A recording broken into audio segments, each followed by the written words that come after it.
name is Nathalia Jackson, reporting from Kids First, and today I am extremely excited because I'll be reviewing The Biggest Little Farm. So why not we get into it? This inspiring and captivating documentary will follow through the eyes of two farmers and the personal life of Johnny Chester and Molly Chester. They're not just any farmers, they're also devoted and loving and caring people who decided to build a farm for a reason and sustain it. You'll get to follow them on 200 acres of farmland just so they could save their dog. Get ready to go through full blast emotions of seeing their personal life and their farm lives. This story follows through a promise of a dog named Ted. They want to bring harmonies to both their lives and to the farmland. To do that, they made a promise to Ted, which is they would not leave him. All dogs love to bark, and Ted loved to bark. And that ended with an eviction notice that said you must leave in 2 weeks in order to keep your dog, or if you stay, you will have to be forced to take him away, back to the shelter where he came from. And they didn't want to give him up Ted. They knew that he was special and they were able to interact with him.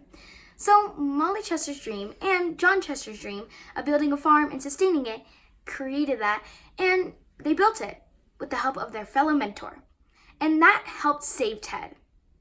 The lead characters in this film are John Chester and Molly Chester, played as themselves. The storyboard writers were John Chester and Mark Monroe. The land they chose to build the farm on was very dead. The crops were dead, and it suffered many droughts and that huge fire. But they knew they could save it, so they built over 200 to 300 as an estimate different crops and 10,000 orchard trees. And this farm was beautiful. I mean, it was 200 acres. How big is that? Just imagine it. And I'll have to say, it was definitely a flip. From the beginning, it was all dead, but at the end, you get to see how they really truly put so much dedication and work into it.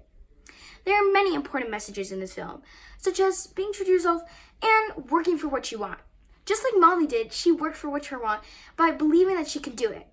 She knew that it was going to take a long process, and this film/documentary covers 8 years of that, of inspiring and uninspiring and encouraging and unencouraging votes and from their family. But they knew they can do it. They wanted to save Ted. And this film really shares this message by numerous times in this film as they tried hard and hard to build this farm. I give this film a 5 out of 5 stars with an age recommendation of 7 to 16 years old, as in adults can enjoy as well. This film comes out on May 3rd, 2019, so make sure to go check it out. Thank you so much for watching, and remember, I'm Nathalia Jackson, reporting from Kids First. Catch you next time!